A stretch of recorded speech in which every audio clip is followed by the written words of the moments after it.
Yeah. All right, we will start We follow the Personnel Committee meeting. We'll start with the roll call. Alder Galvin, Chair, is present. Alder Corpus Stats present. Alder Lefebvre, present. And Alder Dorf is excused. Also present is Alder Stoyer, and Mayor is also here. Looking for approval of the agenda. Motion to approve. Second. All in favor? Aye. That passes unanimously. And an approval of the minutes. So Motion. moved. Second. All right. Yeah, all in favor? Aye. Aye. That passes unanimously. On to regular business. Consideration with possible action on a request to fill the following replacement positions and all subsequent vacancies resulting from internal transfers. Staff? So you do have the request to fill forms in there. We had some resignations and retirements. If you have any questions on those positions, we can answer them. Does anyone have any questions? No. I'll entertain a motion. Motion to approve. Second. All in favor? Aye. Aye. That passes unanimously. Number 2, consideration with possible action on a request to reorganize the mayor's office staff positions. And just for clarification, who approved the agenda? Do we have the motion? And I second. Okay, thank you for that. So you have in your packet Just to move this the memo to reorganize the mayor's positions. So the mayor's office has 4 positions, the mayor, chief of staff, and then executive secretary, and then a receptionist. So what we're looking to do is to reclassify the receptionist to an executive secretary to the mayor, and then a executive secretary position to a community relations assistant. And both of them will be in pay grade G, and both of them will serve at the pleasure of the mayor. So the executive secretary to the mayor will be more of the internal responsibilities of taking on the phone calls, directing them to the appropriate staff, managing the mayor's calendar, and setting up events for the mayor's office. And then the community relations assistant is going to be the constituent relations position. And I know last year the common council wanted to have an assistant to the common council, and the mayor thought it'd be important to have an assistant for the common council. So this position will be working with the mayor on constituent relations and also with the common council as well, and helping out with the research projects. And then the position will also be overseeing our special events process for the city. So if you look at the fiscal impact for 2019 for this budget, it will be a total decrease of just under 2,000, but that's just for the 2019 year. For 2020, the salary will be about the same. It'll increase just like any other employees will through our salary plan, but the benefits based upon what our positions or what the individuals take may increase the budget from that. And then also looking at our future evaluation with the community relations assistant and then also the chief of staff position, we're going to be looking at those positions and the responsibilities between those 2 positions about 3 to 4 months and see if there's any changes to them and make sure that the positions are in the right pay grade for what they're providing to the mayor and to the city. So that'll be coming down the road and probably will be coming up for the budget next year. Okay, and kind of reading through this, but I didn't see anything about doing projects for council. And I'm concerned that that may become something of an overwhelming task. I mean, with 12 council members, and this person's going to be pretty busy as it is. I'm just wondering if that's reality or we're going to give it a try and see what happens. I think we're going to give it a try and see what happens, Okay. and I think that's going to be part of evaluating the position as well, to see what they can handle, what they can't handle, and that's going to be part of a learning process, I think, for the common council in that position as well, is what they can handle and what maybe what you can handle for your common council versus what maybe you guys can handle on your own. Any other questions? No. No, I think, like I said, try it out and see All right, if it works. I'll entertain a motion. I'll make a motion that we approve the request for, back to the agenda. Oops. Yep, that kicked me out. I'll make a motion to approve the request to reorganize the mayor's office staff positions. I'll second it. And we have a second. All right, all in favor? Aye. It kicked me out, And so then- let's see, I have to do, let's see, yeah, okay, all right.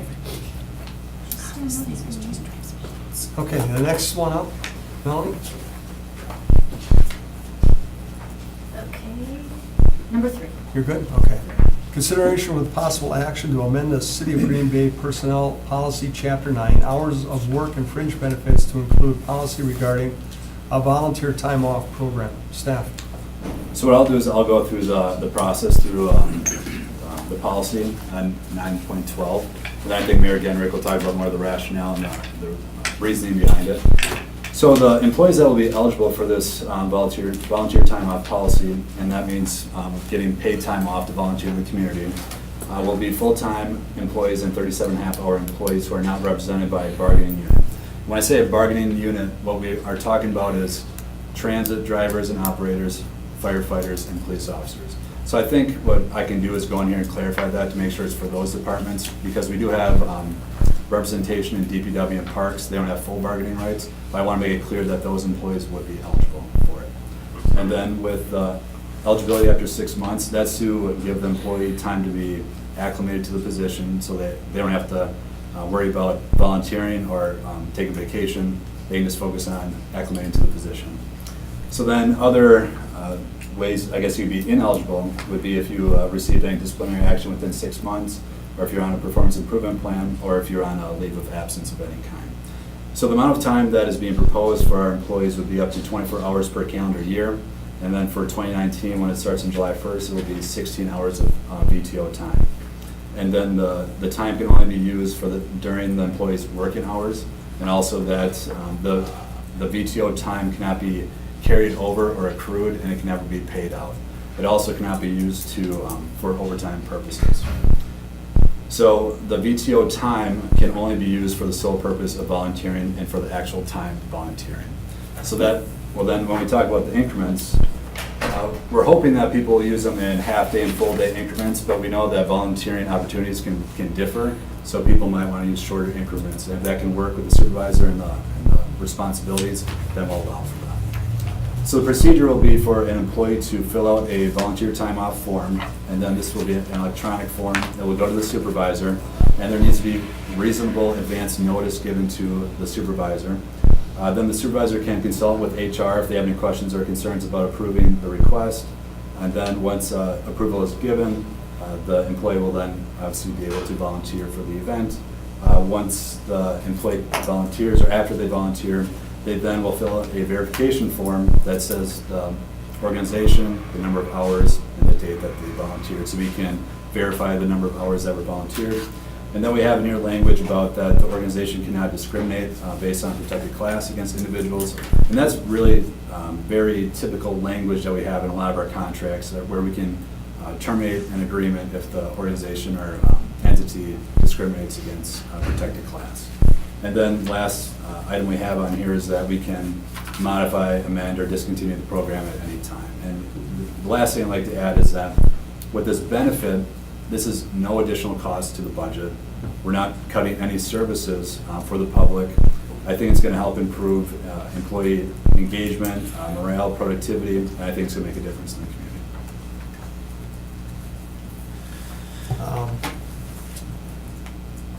So police, fire, transit. Mhm. So how many employees does that leave us that are eligible for this, roughly? About 500. About 500? Mhm. And it'll be regulated, so you don't have everybody off on one day for one function? Yep, that's correct. Okay. And is it possible to get a report back maybe next year? Absolutely. See exactly, what the results were? Yeah, I think for this policy and then also the summer hours as well, we'll report back. And I think summer schedules will be different, but yeah, we'll report back. I think a year and a half would be a good time to report back. Probably not 6 months or a year, but then I think about 3 years would be a good amount of time to get a trend. But yeah, we can report back 6 Sure. months, a year from now. Well, a year, it's going to take a while to get passed and then get implemented and get rolling, so a Yeah. year and a half would be a decent amount of time. Mhm. All right. I think it's a good idea. It sounds reasonable, and I've heard of companies do this all the time for their employees, and like they said, it's a good way to keep and retain your employees. Todd? The mayor will speak. Alder Steuer? Sure. Thank you, Chair. Joe, I just need a little clarification. You just mentioned that there would be no, with this in place, that there'd be no time lost or services.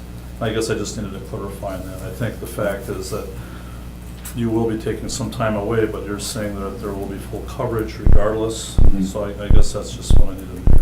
Yeah, so there will be no additional cost of the budget. So we're not increasing any salaries, not increasing any cost of the budget.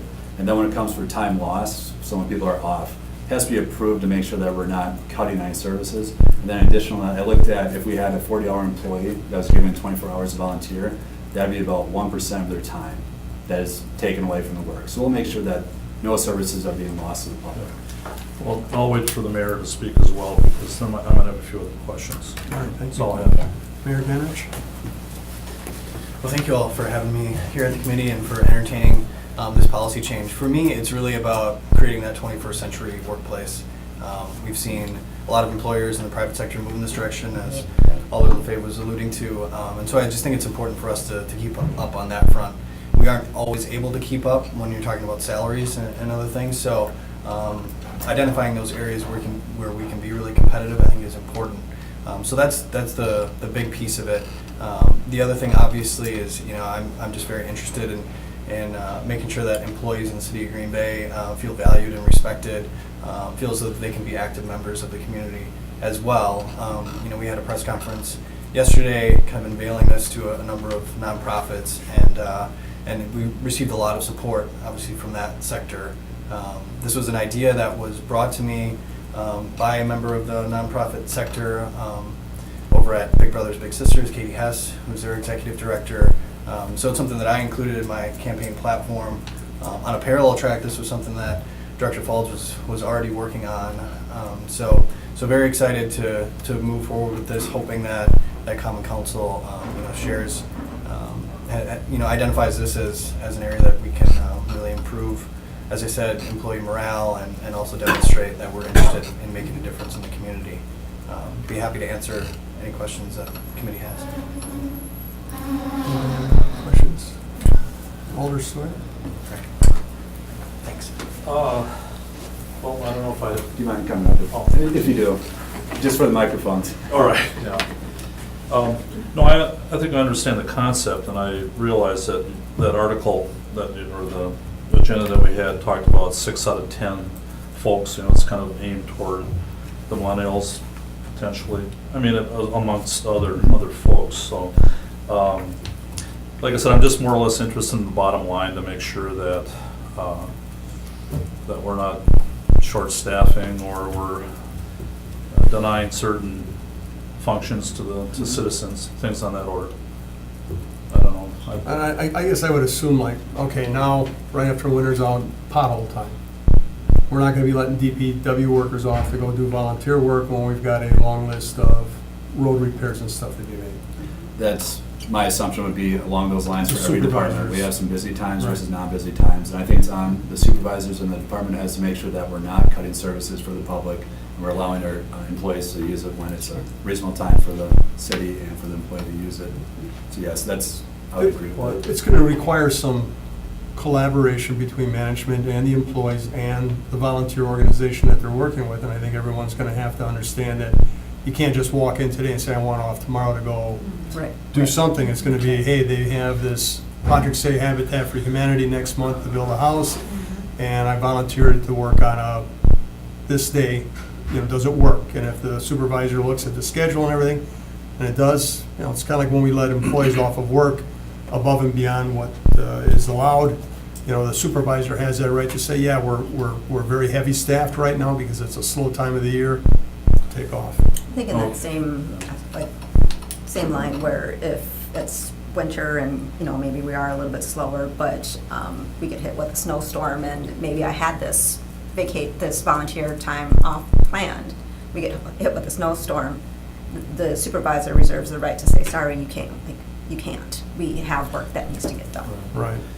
Well, I think it's, also important to make sure that, you know, the folks that are taking the time off are doing the volunteer work, and I guess that's the trust that you'd have with your employees, so. Well, I it sounds mean- like there's gonna be some checks and balances on that to Yeah. make sure that, well, first, that the organization that they're working for is an accredited organization that the city feels doesn't violate, like we were talking about, any kind of state or federal laws or anything else like that. And then they're gonna coordinate with that organization to verify that they're actually there. Yeah, I mean, Sure. you know, we trust they're adults and we trust that they're Right. responsible and mature, and there's always a few bad apples everywhere. But again, my experience has been with the different departments, those supervisors will handle those that try to misuse this, Yeah. just like vacation time or sick time. I still think it's important too for the measurables, like you mentioned, Alder Galvin, that over time, that, you know, just to kind of do bookkeeping, but also to really see what effect it does have in the community. Right, I mean, you figure 500 employees doing, that's 1,500 days worth of work. The impact they could have on some of our organizations in our community could be substantial. And I agree, it gives them a feeling of self-worth. It kind of gives us pride as city employees that we're doing this, much like when city employees participate in like the Bellin Run to raise money and things like that. So I think it's got a lot of potential. Sure, there's areas for concern, just like with any new thing that we try out, but I'm hopeful that this will pan out and be a win-win for everybody. I think for council too, it would be nice to have the information out there to say, okay, the private sector, there's X amount or percentage that is being utilized for this type of thing. It would be nice to have that, just to have as much information as possible at council, because there may be some pushback, I'm not saying completely, but I think it's important to have all that information. Is that possible, Joe? Just local businesses and that, some of them that are participating in things like this? Yeah, and I can tell you from the research I've done too, a lot of private companies will get 5-10 days off. And we understand that we are a municipality and that, you know, we can't always get the same amount of benefits that private companies do. That's why we felt like 3 days was enough to actually give people the ability to make an impact, but it wasn't too much to really have that concern for using taxpayer dollars. Now, the 3 days, can they be concurrent, I mean, consecutive, or would it be one day at a time? I suppose it depends on the department. Again, it's going to be the department and the needs of the department and the project they're on. All right. Sure. But, yeah, I think you know, that's like what I I said, got. if, you know, at the end of a year and a half, we can say, hey, out of 500 employees, so many days were given to charities, these were the charities that benefited from it. I think that would give us a pretty good idea of how things were going. And at the same time, we can see were there any issues, any problems that had to be overcome. All right, well, that's all I have. Right. Because like Joe said, we have the right as a community, as a city, to end this program at any time. And if there's If it's not abuse or working. it's not working, then, you know, but nothing ventured, nothing gained. And I think we have a lot to gain here if this works out. All right, that's good. Thank you. If someone in the audience would like to speak, I take a motion to open the floor. I'll make a motion to open the floor. Second. Second, all in favor? Aye. Aye, the floor is open. If anybody would like to address this committee, I just ask that you step up to the podium, please. Hi, Fluffy Arts. I'm president of AFSME Local 1889. Joe, you didn't mention AFSME employees, which represents mostly support staff. They are not. They would be able- eligible.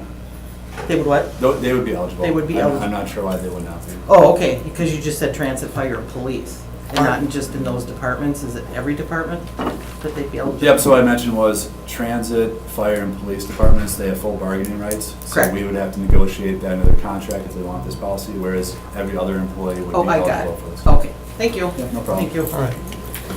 Anyone else in the crowd like to address this committee? All right. Yes. Not happy. Motion to close the floor. I'll make a motion to close the floor. Second. All in favor? Aye. Aye. I'll entertain a motion. Motion to approve the action to amend. I'm sorry. Like I said, we'll have that slight amendment to add, I don't know if that's what you're getting at, sorry about that to interrupt. So I do think that we could add in there transit, fire, and PD to Oh, clarify in I the see. second paragraph. And Okay. then I think there's also kind of a clerical scrivener's error maybe in the first paragraph that we like to just change the second sentence to The purpose of the VTO program is to further that mission by allowing employees to support local causes, charities, and nonprofits to serve the community where we live and work. Right now it says by serving. So if you're gonna make a motion to approve, I think just say motion to approve as amended. Okay. Motion to approve as amended. Second. All in favor? Aye. Aye. Aye, that passes unanimously. Thanks. See you all soon. Right. Next. You ready now?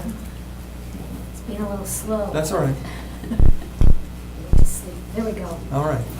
Number 4, consideration with possible action to amend City of Green Bay Personnel Policy, Chapter 9, Hours of Work and Fringe Benefits, Section 9.2, Hours of Work to include policies regarding flex scheduling and a summer work schedule. So this is really going off, again, just a work-life balance for our employees. With the flex scheduling portion of it, this is really already, it's more of a formality than anything else. Our department's already flexing hours for our employees. There's times where employees have, medical appointments, or they might show up late because of daycare, or anything like that, where Mhm. we're able to flex their schedule to allow them to have, make up their time, either coming in early, working through lunch, or staying late. So this is more of a formality with the flex scheduling.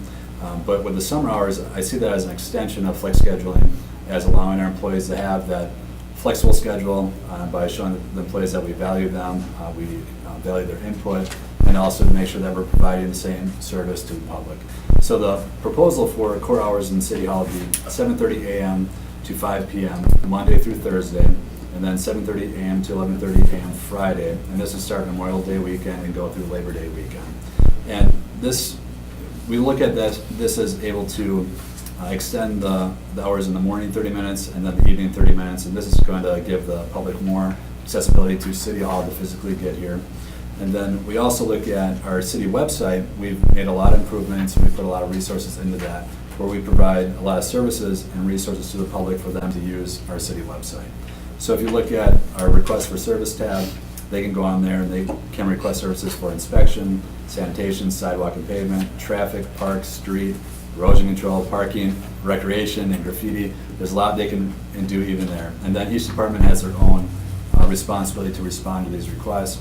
If you look at the city clerk webpage, where you can apply for licenses, individuals can look at the website, they can print off an application, they can mail it in, the city clerk's office can review it, and they can then mail it back to the applicant with the license in the mail as well. So you don't even have to physically come to City Hall to get those licenses. And then they also have a lot of information on the website about voting and elections, like where you can register to vote, who's on the ballot, where is your polling location, and you can request an absentee ballot. And then most of our departments have the same type of thing. So community and economic development, you can apply for a permit, you can submit it online, it can be reviewed digitally, it can be approved by city staff, the payment can be submitted online, and then we can issue the permit via email or through the mail. And then also looking at some of the complaints and scheduling, you can have complaints be submitted through the website, and then I believe the scheduling of inspections we're doing over the phone at this time. For the Parks Department, again, you can do a lot of this through the website. You can request reservations for park programs. You can register for programs through our city website. And the bulk of that occurs during the winter-spring time period. So then during the summer hours, our administrative staff is really just working on the support and the billing for those services that we're providing. Then again, for DPW, a lot of the services are online, a lot of information on press releases, on bridge closures, where you can drop off your waste or have yard waste brush collection. And then if you look at the parking needs, we have a mobile parking app that people can use on their phone. We have information on parking ramps online, and also you can request an overnight parking request through online as well. So there's not much that is not online. It's actually kind of difficult to find things that you have to physically be here for. I believe one thing you do have to be here for is for a concrete sidewalk builder. I believe you have to come in and show them the physical stamp that they're using. I think there's also for obstruction and excavation permits, you need to be here in person to handle. And then block party and revocable occupancy permits can be found online, but you apply in person as well. So there's a lot of information that we can obtain through the website. I think that the summer hours is a combination of just showing that flexibility for our city staff, and then also providing the same amount of service to the public. So I think it's gonna be a good balance of having that flexibility, but not losing and sacrificing our service to the public. Okay. And I have actually used it today for the first time, request for services. Had a little bit of a problem with it, but I think that might be more attributed to fat thumbs than the system. But we spent a lot of money on this system, and it's almost unheard of because we're not promoting it. And, I mean, you can have the greatest product in the world in the greatest store, but if nobody knows it's there, it's not gonna get any action. And for something like this to work and to take effect, we have to do more than do a soundbite on Channel 4. We need to get the information out there. And I understand there's costs involved with that, but we need to reach out to the media, we need to reach out to other sources, and still understand there's gonna be mom and pop that maybe don't want to, or it's just not their thing yet. I mean, obviously in 20 years, everyone will be doing this and beyond, but it seems to me that even with the hours that you have scheduled, though, we'll be able to cover really almost what would be a normal work week.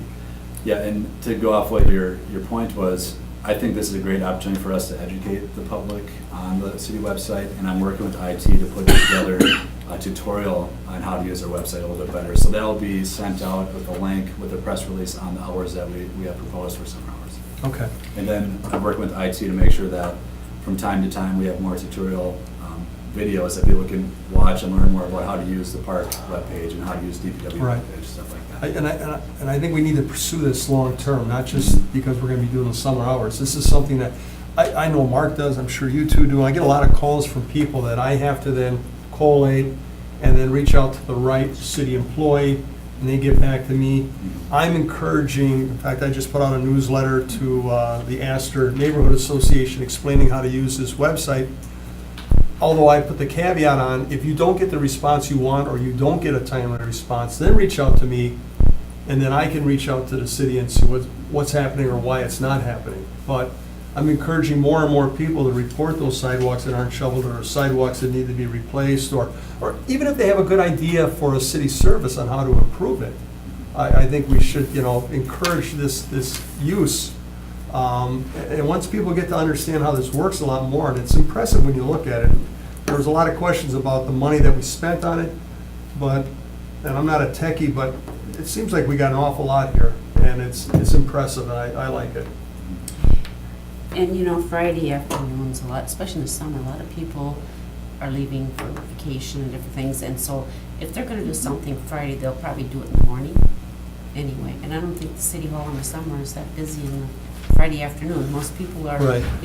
Well, so this- I don't think it's a big problem. Right, and if they want to leave early on Friday, this gives them the opportunity to finish their regular workday and still get to City Hall if they need to, Right. to get something done, Right. so.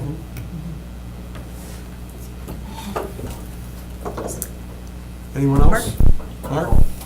I was out there, can you just refresh the beginning of this? Yeah, this is we're elongating the hours for some of the city employees, Monday through Thursday, and shortening those hours on Friday.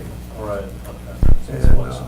And the idea is that a lot of the city services that people say they may not be able to get are going to be more than ample opportunity, either with those extended hours or by going to the city's website. And just to clarify, those extended hours would be what? I mean, on Monday through Thursday? Joe? It's 7:30 a.m. to 5 p.m. Well, actually, I've got a copy of that. You do? Okay. I just never looked over. Oh, did you? I think I'm good. Yeah, so we're adding on, what is it, Joe, an hour, hour and a half? So we're adding an hour each day. It's a half hour in the morning and a half hour at night. Okay. All right. Any other comments or concerns from anybody? All right, I'll entertain a motion. I'll make a motion that we approve number 4, the consideration for the possible of the flex hours, or working out. Yeah, it would be called flex hours. Yeah. Flex hours scheduling and summer work schedule. Okay. I will second that. All in favor? Aye. Aye. All right. Does anyone have any questions about the report on routine personnel actions for regular employees? I did not. All right, then I think, I always forget with this, what we do with this one. We just, You can we just receive and place receive. on file. Yeah, you can, I'll entertain a motion on this. So move to receive and place on file? Second. All in favor? Aye. Aye, and our next meeting is June 11th, 2019. This meeting is adjourned. Thank you.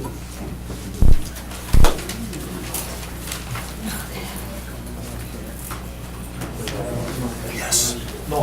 Success. 30 minutes.